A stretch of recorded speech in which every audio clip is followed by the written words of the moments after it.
Okay, we are so excited to dive in today with Alexandria Manning and sharing all about her business. Thank you so much for joining me today, Alexandria. Oh, it's my pleasure. This is so fun. I love doing this. So good. Love it. Awesome. Well, hi, everybody. I am I'm going to say, get good at business coach and host, Taylor Proctor. And again, so excited to be meeting with Alexandria. She is passionate about design, especially when it comes to aligning your identity with your environment. Her design philosophy embraces and celebrates each individual through every design she creates. And through her business, Come Alive Interior Design, she says that personalized design doesn't confine you to a particular style, category, or trend, but instead integrates your identity seamlessly into your surroundings, allowing you to truly come alive in your environment. So, Andrea, so excited you're here. Thank you so much for joining us today. And I want to dive right on in and ask you, what inspired you to pursue a career in interior design? And then how did you develop it seems like it's a pretty unique philosophy It is. Yeah. to aligning individuals' identity with their environment. Yeah. Okay. Oh my gosh. Like, is this thing 2 hours? Like, I'll try to make it like super short, right? Because it's Yeah. like a 20-year journey in 30 seconds. And ironically too, after I started this business, because I've been in business about almost 5 years, and I was about 2 years into it, and I saw some like old high school aptitude test I'd forgotten I even took, and I didn't even know I had it filed, and it said on there like, your chosen profession is interior design. I'm like, what? Shut up. Like, if I'd have just followed that from high school, I'd probably be leaps ahead of where I'm at, right? But I started design probably 10 years ago just as a way to escape my reality. I've always been super creative. I've always had a love for art. I've been a student of art all of my life. And I just was at a time in my life I just felt so out of control. I didn't feel like I had control over anything, but I had control over my imagination. And so I just started imagining what it would be like in a different kind of space. Like even not a different home per se, but just looking around at my surroundings and going, what if? Mm. And then fast forward 2019, I made that a reality and I started my own business, and very, very quickly into it because I come from a multi-level marketing background. I've been in business past 17 years in various things.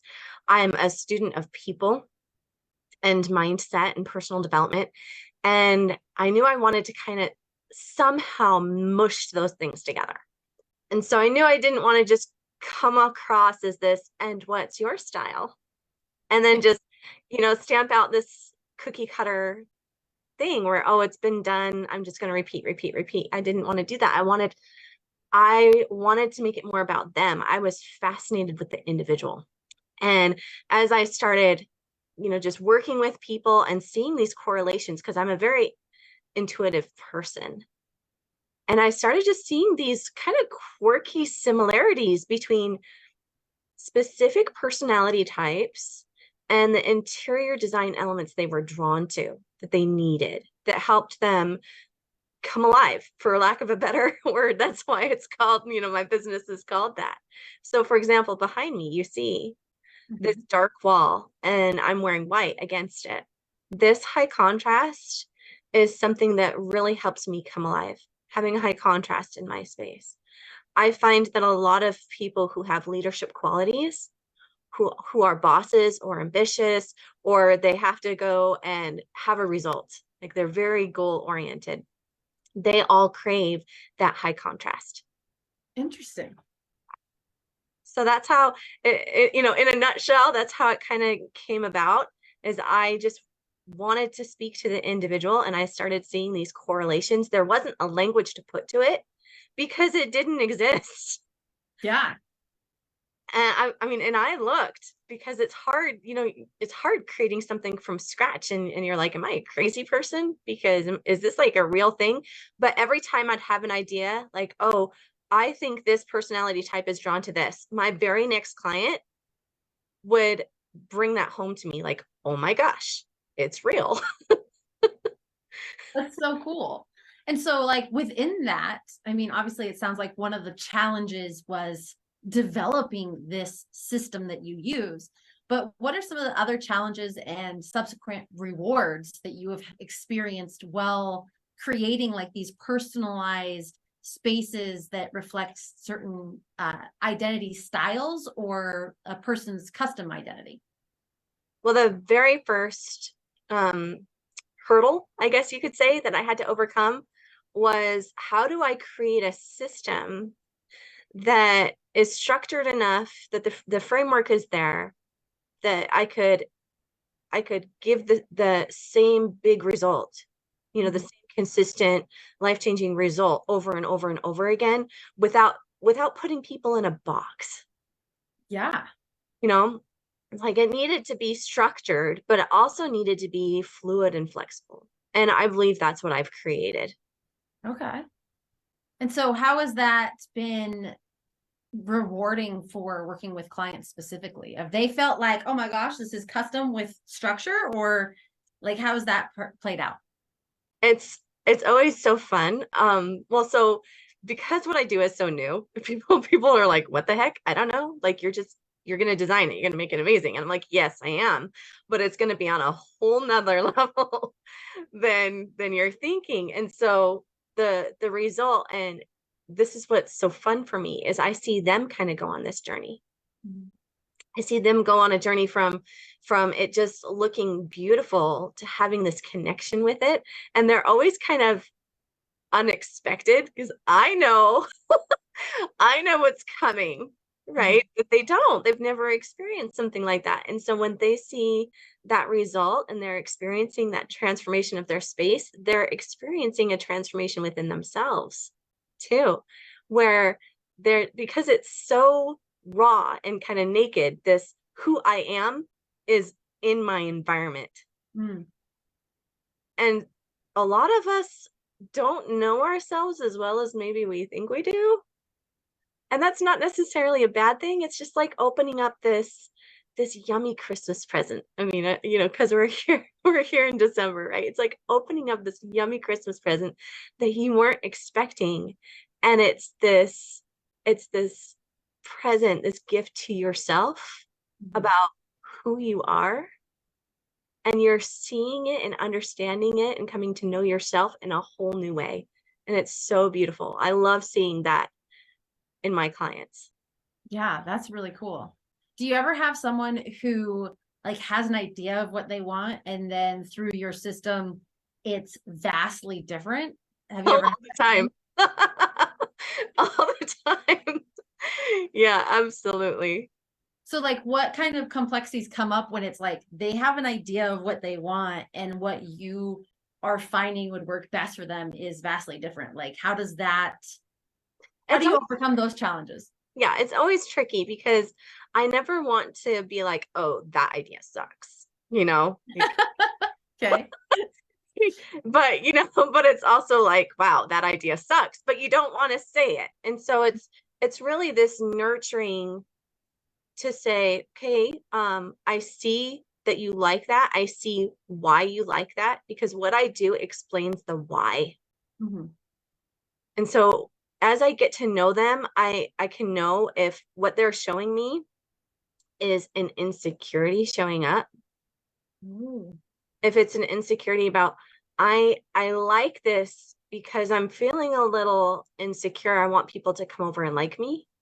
If it's coming from that space, or if it's coming from a genuine space within them saying, I like this because this is representing who I am in this way. So these things come so quickly to me that I know intuitively and immediately if putting that into their space is going to help that big picture come alive for them, or if it's going to detract and feed an energy that they really don't want to have.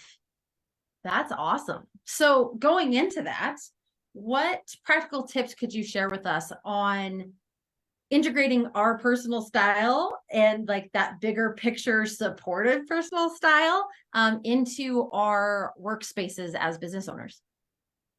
Well, for one, I always say take my design quiz. Mm. Really, because I could spout out a bunch of things, but they're just going to be for the masses and they're not going to be individual.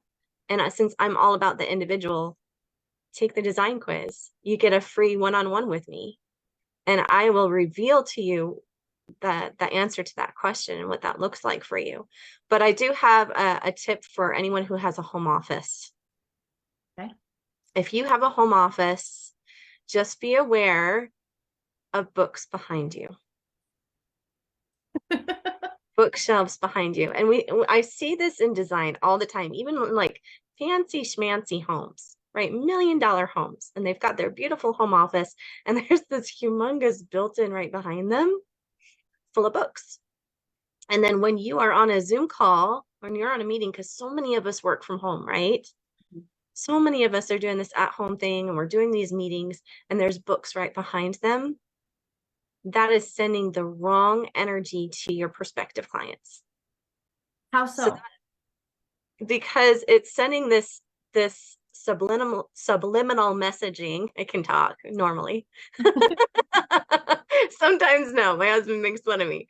But it's sending this energy of a to-do list and clutter.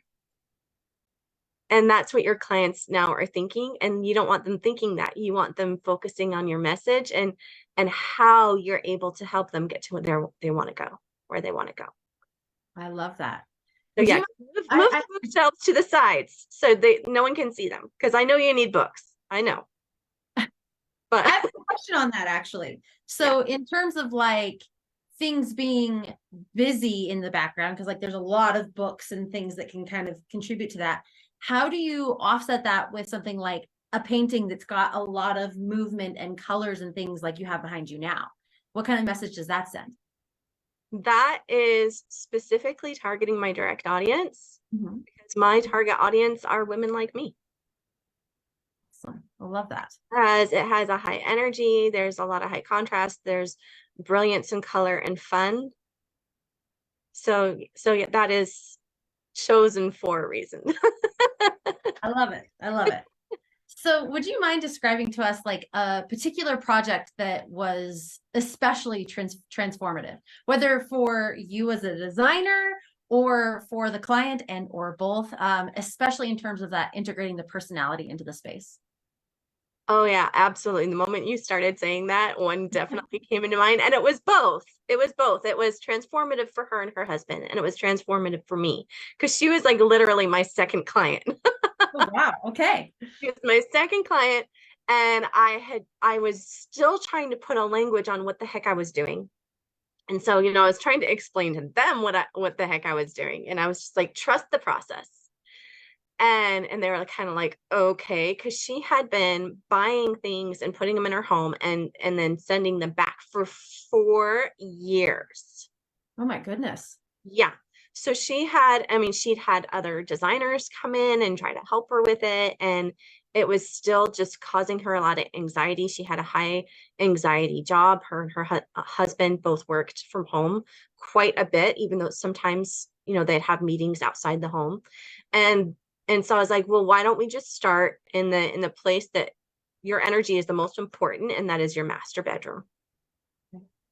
Because at the end of the day, when you come back to that space, it needs to be refilling your cup, right? And then it's a shared space, which makes it even more tricky, because then both parties need to be represented. And so, as it was really interesting, because I was kind of putting my new language to this and working with them, and I saw their trust go from here to here. And it was such a beautiful thing as the space came together and it transformed, because I wasn't able to adequately tell her or explain to her why these things. I took all her considerations to heart. I listened to them. I was able to find their common ground as a couple, their energy as a couple to build from. And especially when we put this wallpaper in their master bedroom behind the headboard. And when that went up, you could just see their them relax. Just like, wow. They hadn't known the impact that that space and those changes would have on them until after they were made. And then once the space was complete, she just kept telling me, she's like, Alex, I finally have a space that I walk in and all my stress just melts away. What's that? Yeah, she's like, this is exactly what my husband and I needed. There's things for him, there's things for me. Neither one of them are too dominant. They play off of each other. We both feel amazing in this space. That to me was just a huge growth opportunity. Yeah. I grew a lot as a designer, and to see the transformation that they had, not just, oh, it's a beautiful space, but hearing that kind of testimonial from her, that was like, wow. That was so yummy. I was like, who's next? Like, let's just keep doing it that way. Right, right. I love that. And you hit on a key point. So one of the things that as a business coach and what we talk about a lot here in this group is the I move method. And it stands for intuition, marketing, operations, velocity, and execution. And intuition is at the first forefront of that, because when you take action that's misaligned or incongruent, it causes everything else to kind of fall apart. And so I love that, because it sounds like you were able to tap into your intuition, and they've been trying things and it wasn't working. It wasn't quite right. It wasn't quite the right fit. And then you're able to use intuition to help support and build what is the right fit so they can have an environment personalized to them. Exactly. So good. I love that. And I love when intuition comes first, because that's the first part of the I move method. So I think that there's probably a lot of trends and directions and things like that happening in the world of interior design. And specifically in your business description, you said like you don't really play into that. So how do you plan on seeing what those are while maintaining your philosophy of that identity-driven design component? I love this as a question. I love this because a lot of people are concerned with it, because they'll be like, but I really like, what so-and-so did, or I really like those trends. And my answer always is that design style isn't something I just completely disregard. Trends aren't something I completely disregard, but it is not the foundation where you need to start. It is a layer. After you have the foundation of what design elements you need to thrive, then I can play with design style, design trend. I can play with collections. I can play with personal preferences, but those come later, after the foundation is set. Got it. I love it. Well, you've mentioned a few times throughout this, right? Taking the quiz to understand your design archetype. We've talked very extensively about the individualism needed in design. I can talk, I promise. Only one. So we've talked about that quite a bit. And so you have 2 free resources or tools that our watchers, viewers, listeners, members of the group can utilize to help find their design archetype and also explore like the world of design for themselves. So do you want to share a little bit more about your upcoming tour and your archetypes quiz? Yes, I'd love to. So yeah, the archetypes quiz, we've already touched on that a little bit. Spoiler alert, you are all 4 archetypes. You're all 4 of them. You're just going to be different percentages. And understanding that about you, you're going to go from feeling like a crazy person. I felt like a crazy person. I was like, but I love this and I love this. And my 2 pieces were warring at each other, and that was kind of manifesting in my space, right? Okay. So Yeah. the design quiz really, really helps clarify all that and put those pieces together. And then the design tour is just a yummy way to have an excuse to travel, have an excuse to let loose and have a good time, and explore other interior design. What are I mean, beautiful world, right? Beautiful world we live in. So many yummy things in interior design all around us. So this one is actually focused in Las Vegas. It is the end of February. February 21st is the arrival day, and you leave the 25th. So we have 3 full days of interactive design where we're going to be touring design, learning what inspired great design in that area, and all your meals are taken care of, all the excursions are taken care of, and we're just going to light it up and just have a wonderful time. We're going to shop, of course, because we can't go and not shop. As an interior designer, I have access to Furniture Market, which is not available for the public. So I'm keeping the group small to be able to take them inside those closed doors and see all the amazing design, decor, furniture, lighting, everything you can think of in design right there. And I'm also offering special discount if they want to purchase from Furniture Market. So yeah, it's gonna be amazing.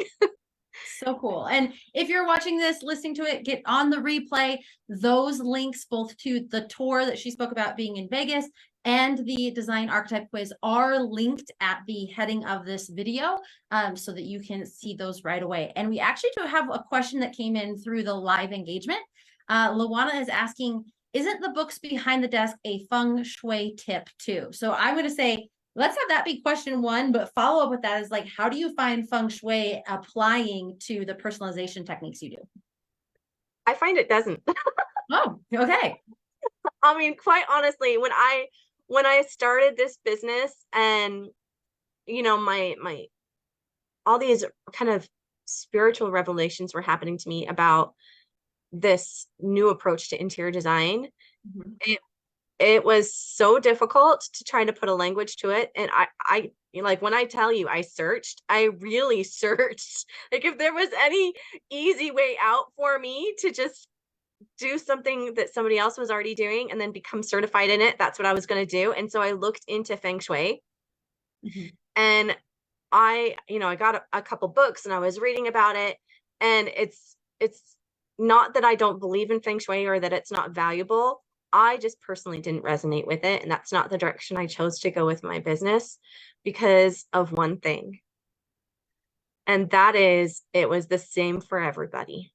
That personalization gets lost. Yeah, that personalization gets lost. Your identity gets lost. And for me, that is number one. Yeah. Amazing. Well, thank you for answering our bonus question. Yeah. And she wanted to know about the books in the background. yeah. Yeah. So it's not necessarily a bad thing. I'm just talking about when your whole unit behind you is full of books. Yeah, it's crazy messaging for the people on your screen.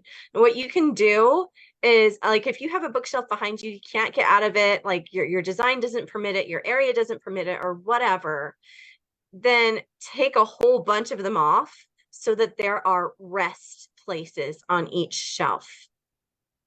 Got it. And you can jazz them up with photos. You can jazz them up with just some cute decor in there, just to mix up that energy of those books. So I'm going to ask a very personal question. Like, the setup I have here with these books, is that too busy? It's not too busy.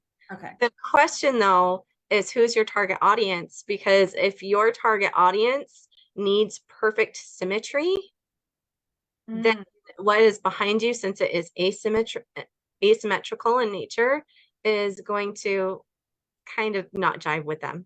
They're going to say, depends on the ideal audience. Yeah, exactly. It really does. Because if somebody needs perfect symmetry, like, I have symmetry behind me, even though they're different objects, right? They're the same height.